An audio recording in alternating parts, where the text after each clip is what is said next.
Thank you for coming. It gets stranger and stranger, as Alice in Wonderland once said. Wolf is supposed to, Wolf is around, his review is tomorrow. He was intending to join us, but too many airplanes, he won't be here. But he'll be here in spirit. But this really shouldn't be the opening line. But I bumped into him in the hall a few minutes ago, and he said that the architects of the project had a major problem. You can't look in the window. And they've been reading too much Moby Dick. So why don't we, in a slightly jocular vein, why don't we start out and we can ask these characters whether they actually are reading too much Herman Melville. So why don't we start with that?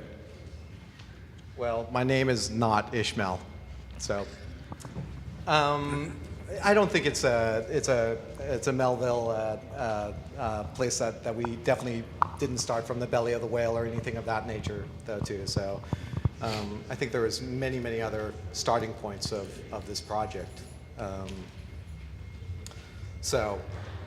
But here's the thing, and there is a point about a metaphor which is more conventionally recognizable.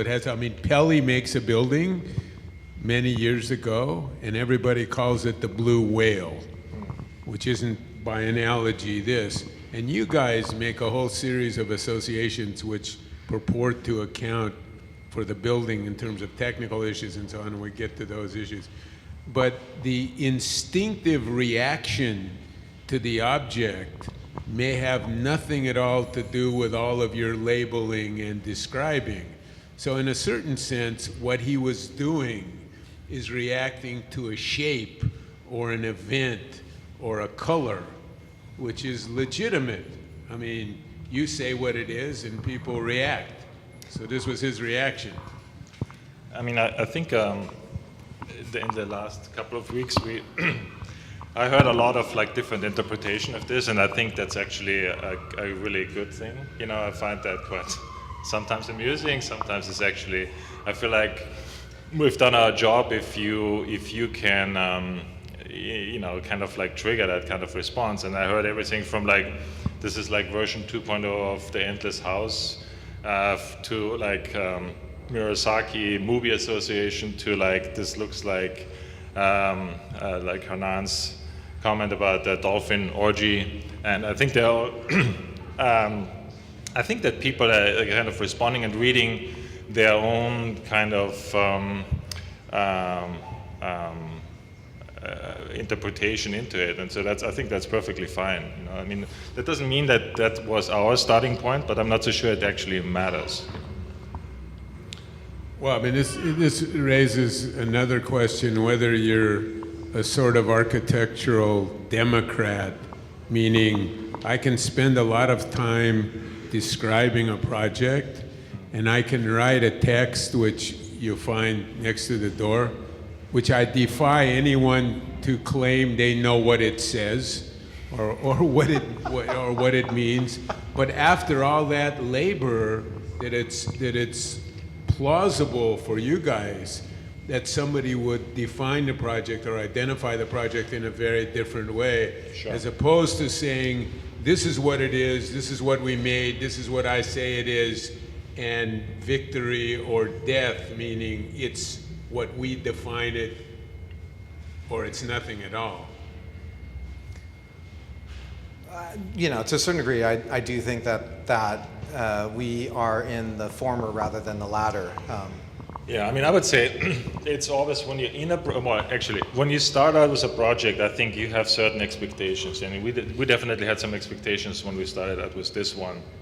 And when we were finished with it, and finished meaning really when we first saw that interior of that space, for example, I think it changes, So it maybe even has less to do with the model than we originally thought of it as a very external object.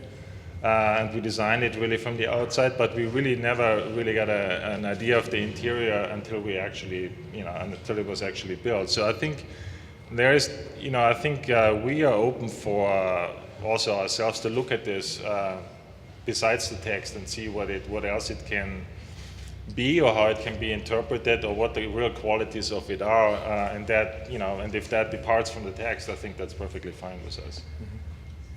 So what is that rumbling in the background? Okay, so I mean, there is this is actually turned down, so there's a whole bunch of Turned down? yeah, turned down. Way turned down. How about turn it down a little more? Or turn it up. Get it over with. Gets louder.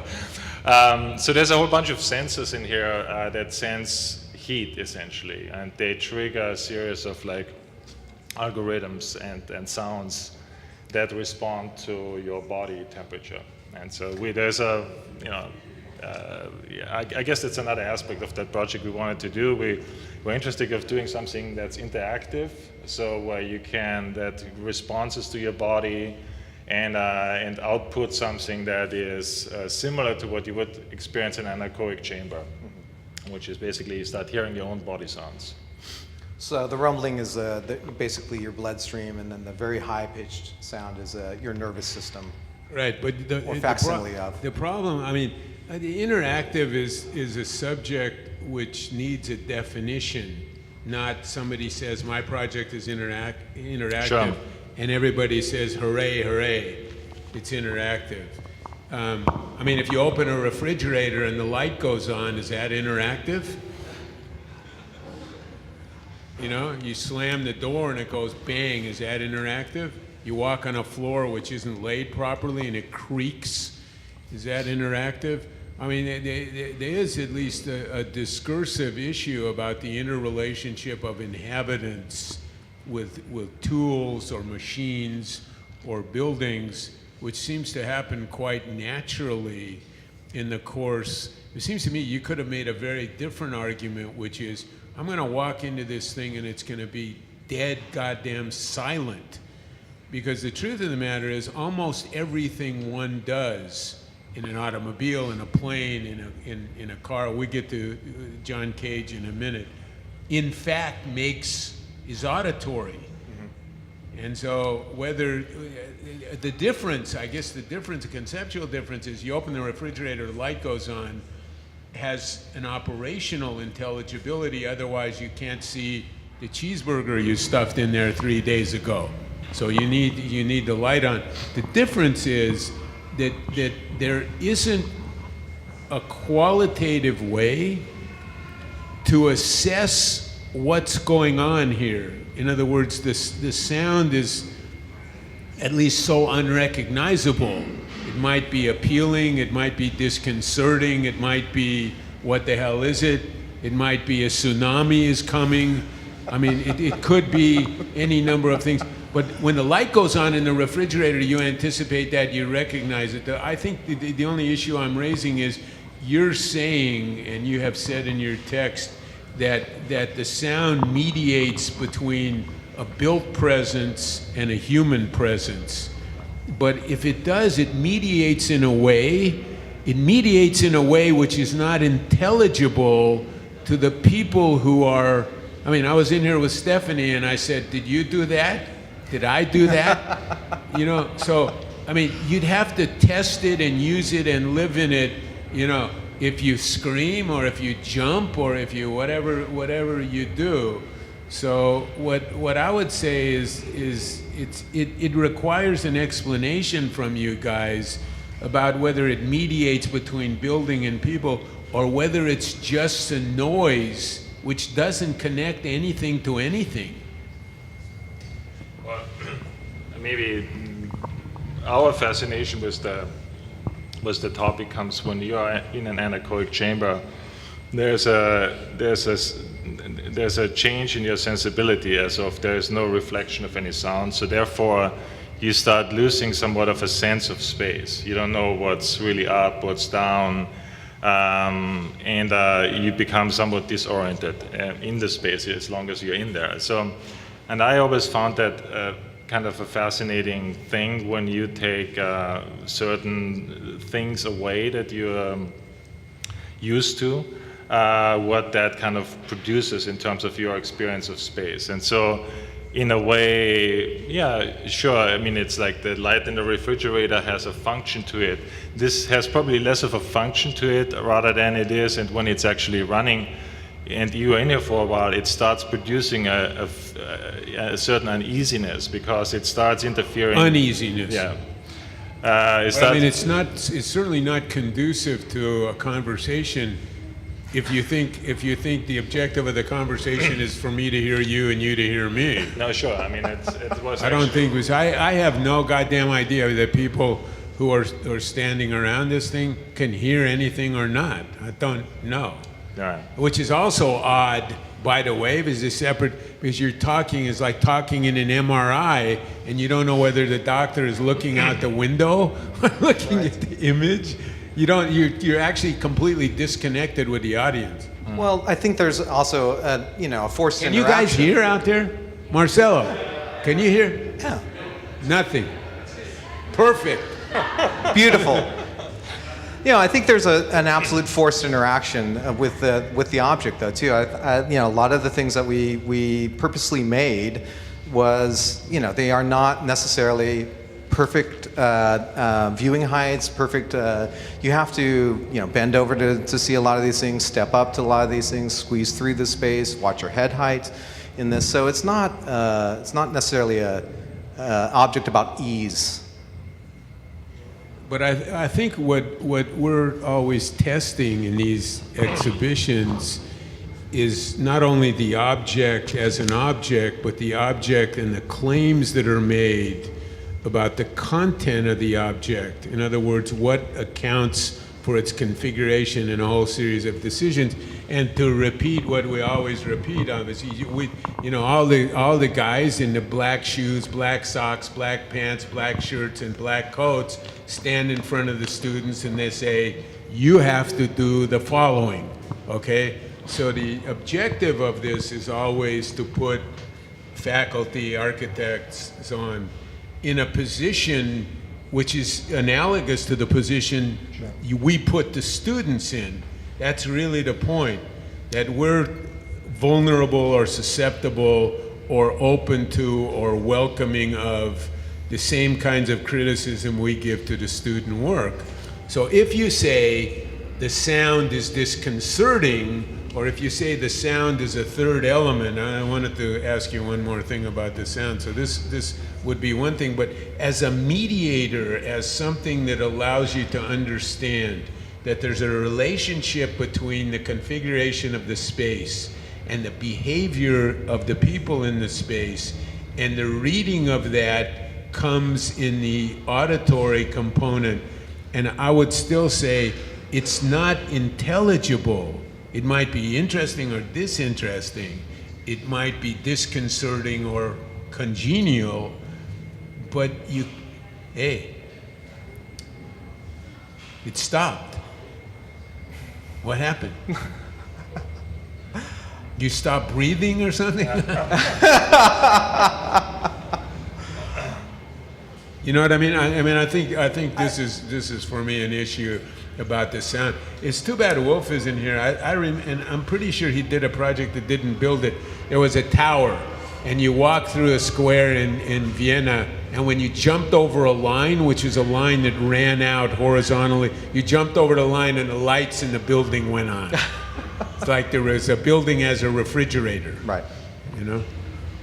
Or the Toyo Ito Interactive, one of his first ones in that sense, though, too. I mean, it's again, the sensors are there. They are. It's not necessarily a mathematic equation where we spell it out for ease as far as you touch this or go here and then you'll see these. It's not necessarily worked out in that sense, but it does sense how people move around the space.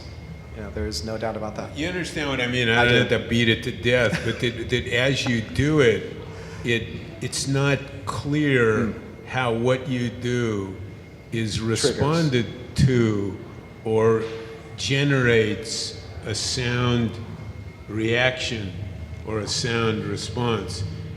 What I would say, and I think would be interesting to the students, is that in a qualitative sense, you guys raise an issue which is not typically raised in a building. So it's a subject, if it's not solved 100%, but it's raised as a prospect, as a possibility of something that could be used.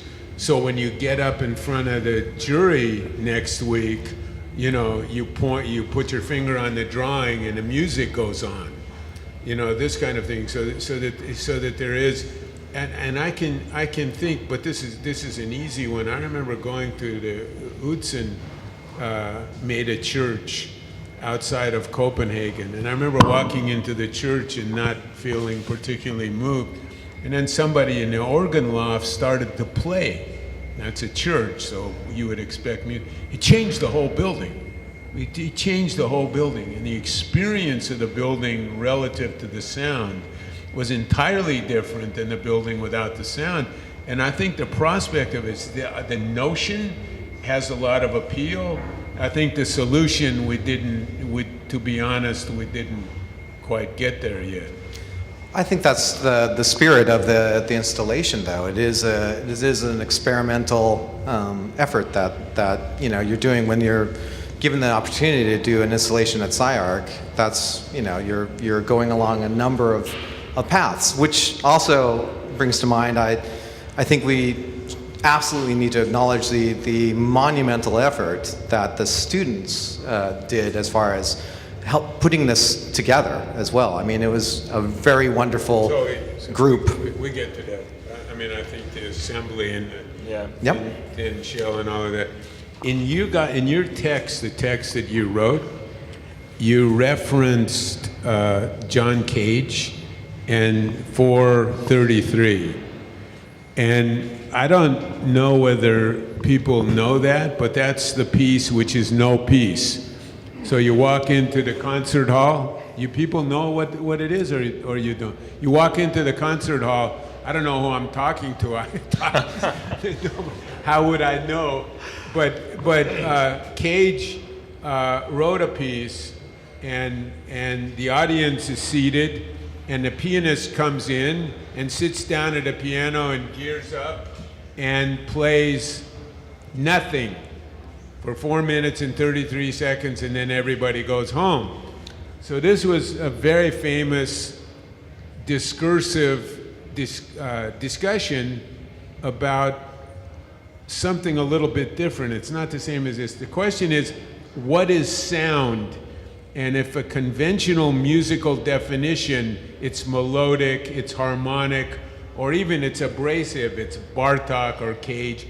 What is, and this is a guy dropping alarm clocks off buildings. So anything is plausible as sound, and when you sit at the piano and you don't play anything, then the people who are rustling around in the audience and doing yawning or whatever, moving their feet, whispering to the girlfriend, whatever it is, all of those noises are exacerbated in a context where there are no other noises. Meaning silence is impossible, really. Which is why I said it would be more interesting to say I'm going to build something in absolute silence. So this was the piece of John Cage, and this team of architects referenced that piece relative to the use of the sound, right? That's correct. Yeah. But I think it's Cage's discussion, I would say, is what's sound? And your discussion is, I think we know what sound is as a mediator between sound. It's a little bit different, you know? I mean, it may be equally unrecognizable, you know?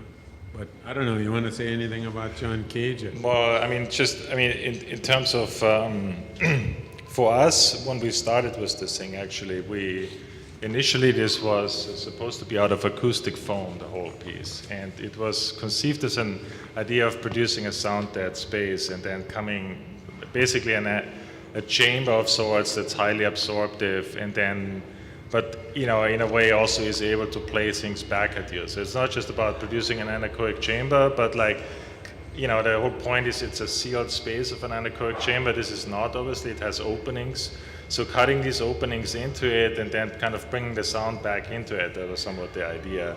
And it was more like playing with, I would say for us it was probably more interesting the story that Cage tells about that piece than the piece itself, because the piece itself was about, as you said, it's about producing nothing, and letting the audience. You better talk, and nobody. The tsunami is coming. It's too loud. Again. Uh-oh. It's an earthquake. Yeah. So I mean, you said the wrong thing. This is a little bit like the lie detector chamber too. If you give the right answer, it goes down, and then you can hear. You give the wrong answer, it goes up, so nobody will hear. Yeah, perfect. It helps us. Yeah. Fits us. Okay. If the audience, wherever the audience is, if there is an audience,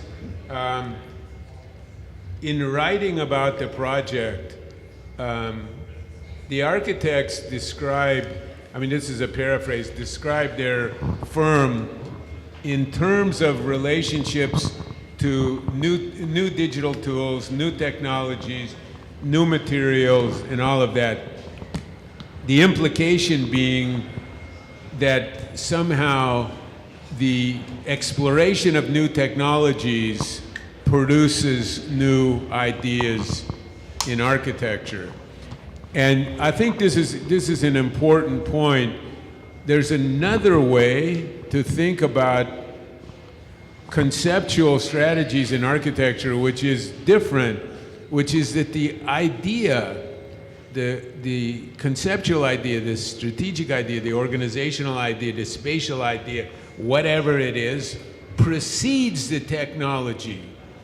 And then you invent the technology to implement what the thesis or the conceptual idea is. Meaning the strategic idea comes first, and the technology is then developed to deliver the idea, as opposed to the technology precedes the idea, and out of the knowledge or the exploration of the technology itself comes the project. And these are two very basic conceptual alternatives, and very much worth, as far as I'm concerned, debating that. So, the question really has to do with your frame of reference for making this. Somebody could have made a sketch of this as an object in a space without necessarily knowing it would be CNC-milled, it would be vacuum formed, it would be laminated, it would be whatever it is. And then begun to develop a technical way of implementing it. Or there could have been an idea about CNC milling and vacuum forming and laminating, and he said, okay, we know how to mill, we know how to vacuum form, we know how to laminate, let's use those. But the origin of the idea is for me an interesting point. And maybe you guys should talk a little bit about either which way it is or which way it should be, or whether it's some of both is really what's going on.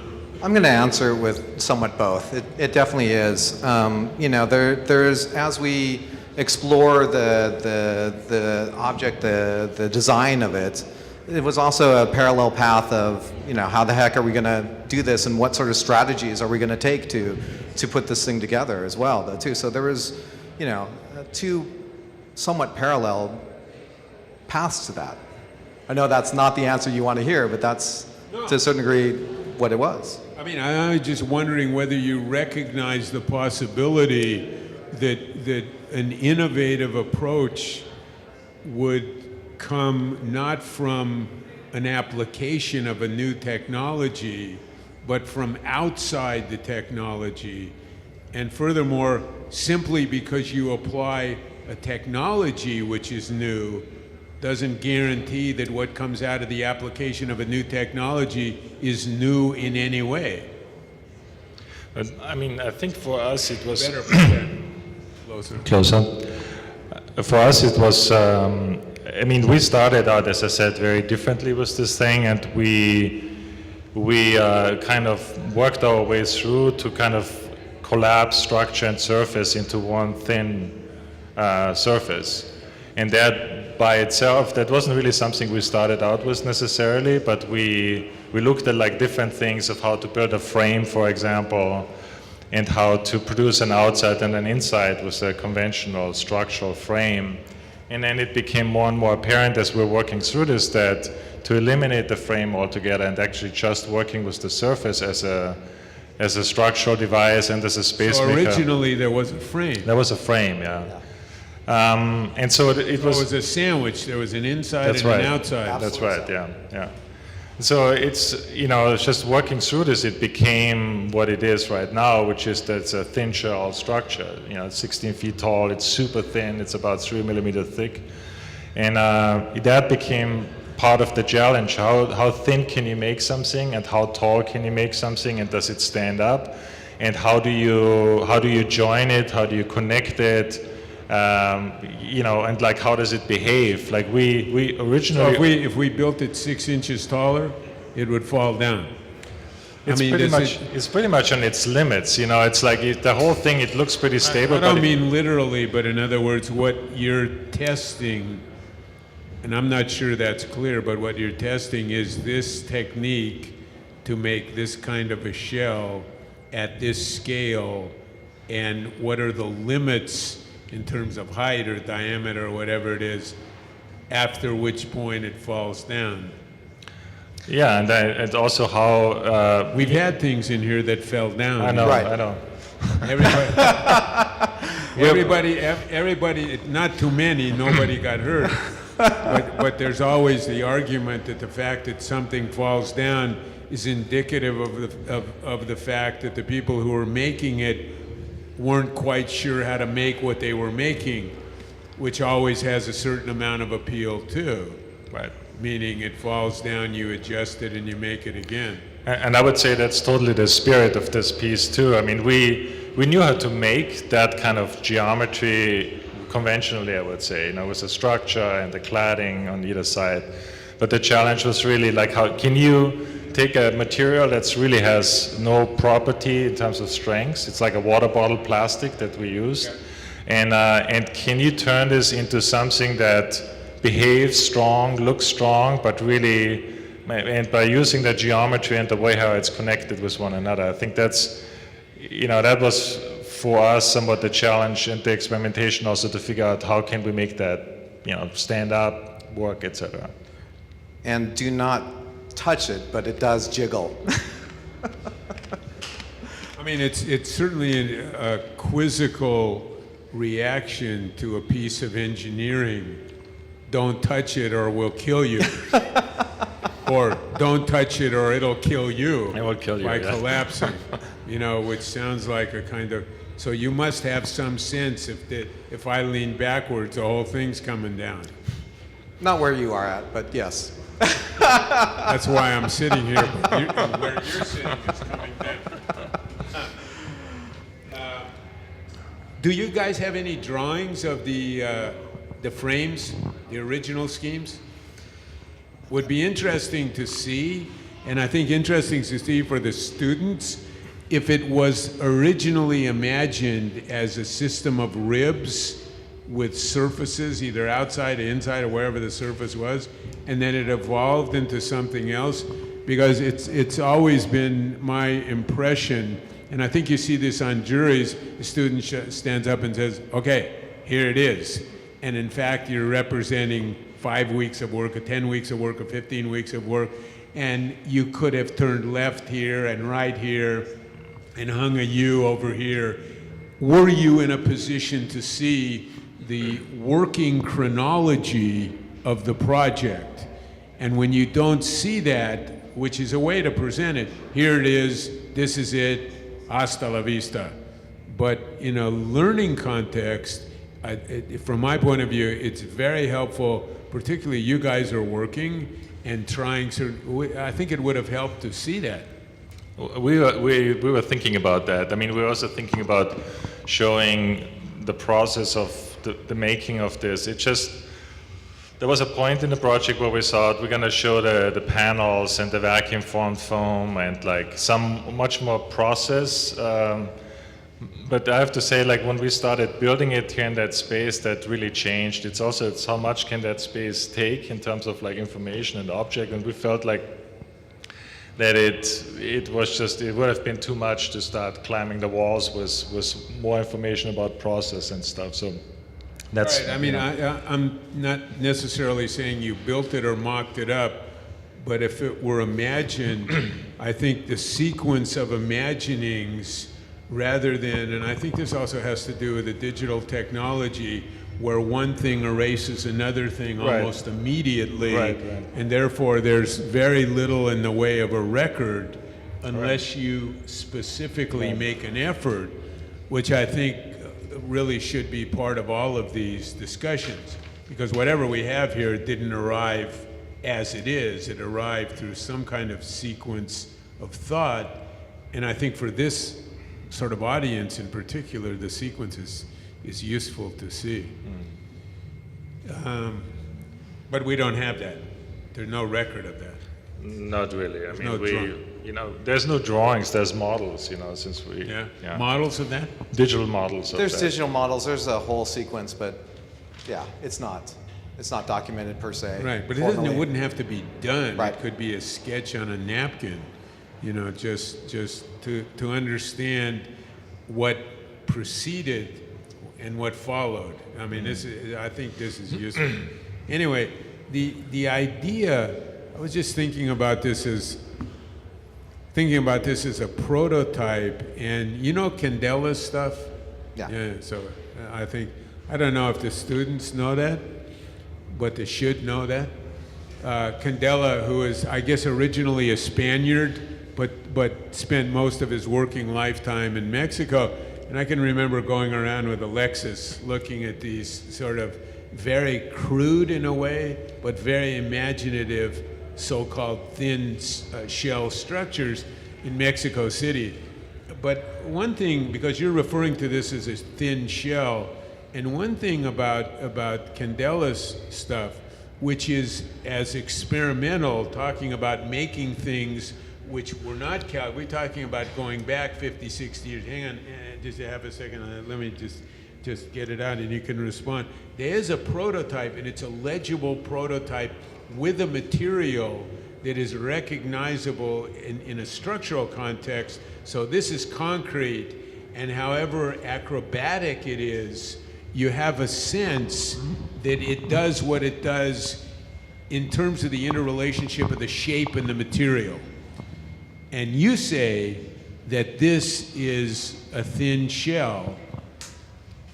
By analogy, Candela, what is this thing? Is this really a thin shell? Are you stealing his nomenclature, but making something very different?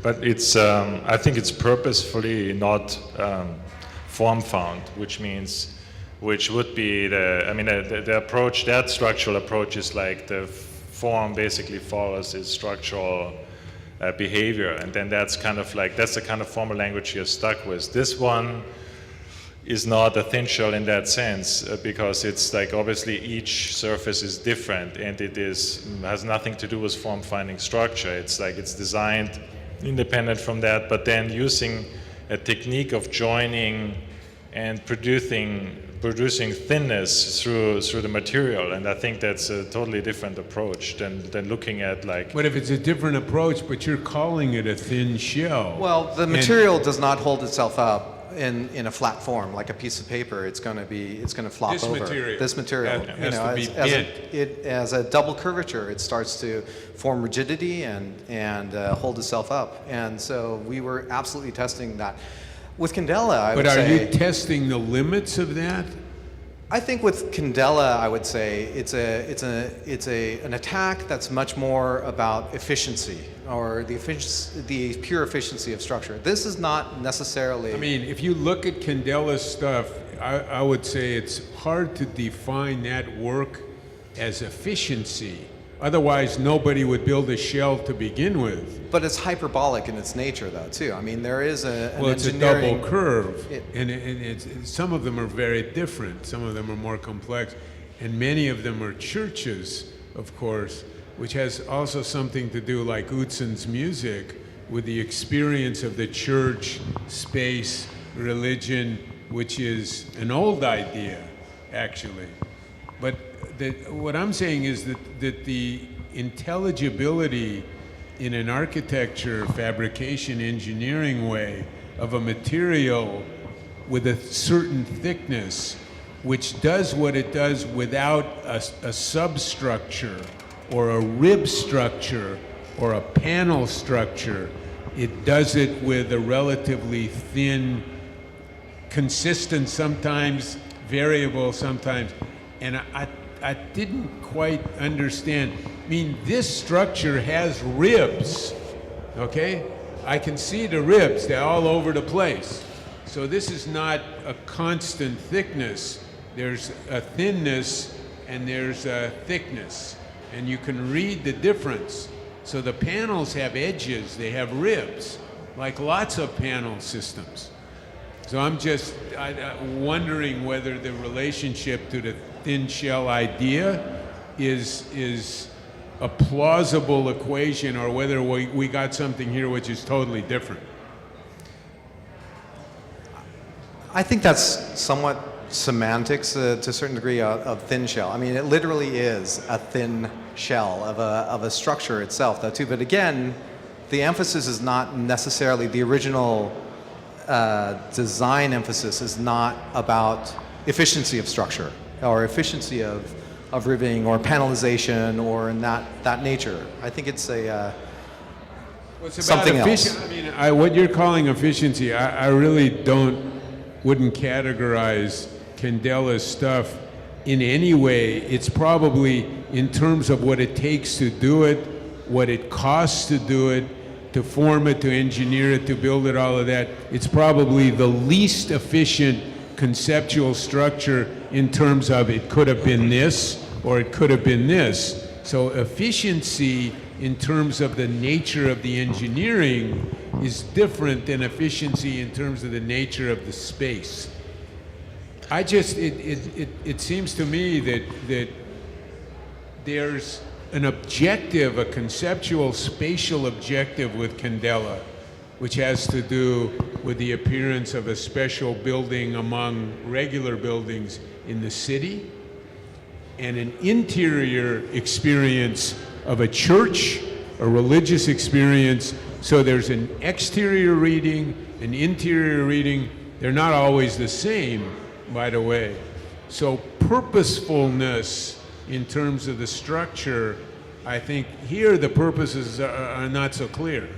Well, I want to say just one thing real quick, that one of the intentions for sure was to produce, to get rid of poché essentially, right? And poché usually is produced through, at least at the very minimum, through structure, and then having an inner surface and an exterior surface, and to create thickness through that. So, but it also allows you for the inside to be totally different than the outside, right? So when you collapse these two things, the way how you start working with surfaces is very, very different. And I think that's something we have became interested through making this thing. It's like, how do you produce a very different interior, although you are connected to the outside? You're joined by the hip, by what you can do with it. But, I mean, that may be true, but the outside and the inside are different.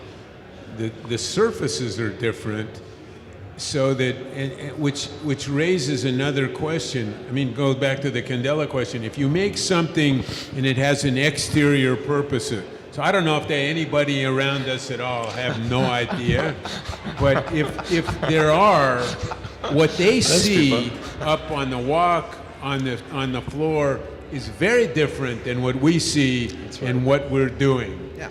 So you could imagine an argument for making the inside in a certain way, with a certain kind of experience, with a certain kind of orientation, and an outside, which accounts for the argument, the poché argument, which actually allows you to have an intermediary piece, which then segregates the interior shape, separates it purposefully from the exterior shape. So all you're really saying is, we made it for the outside and we took the consequences inside. Or we made it on the inside and we took the consequences outside. So the poché argument, which starts to sound like a Renaissance argument, actually allows you to differentiate interior space, which you didn't do, except that the surfaces inside are discontinuous, and more or less the surfaces on the outside are continuous. One's shiny, one's matte, one's continuous, one's discontinuous. But topologically, the shape configuration is the same on the outside and the inside. I'm just saying there is an argument for the opposite, that the use of this thing internally, talking or whatever madness we're doing in here, nobody can hear anybody or has any idea what the hell is going on. But that's for sure different from the condition of spectators and so on and so on. Well, I do think that's happening already, but without the use of poché, though, too. I mean, Herwig and I have worked on so many buildings with so much poché in it that we were trying to, in a way, eliminate or explore the elimination of that. I mean, the argument against poché is that it's a 19th century tool to produce, outside and inside shape. And so what if you take that away? What are the kind of limitations that you run into? So I would say the argument, I don't care for these arguments, the business of somebody says, this is so 20 minutes ago. This is so 1980s. This is so whatever the hell it is. Your shoes, your haircut, your... Hey, Stephanie, what's going on?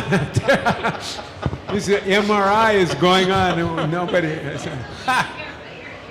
Huh? Okay, so, it's unintelligible or is just not not paying attention?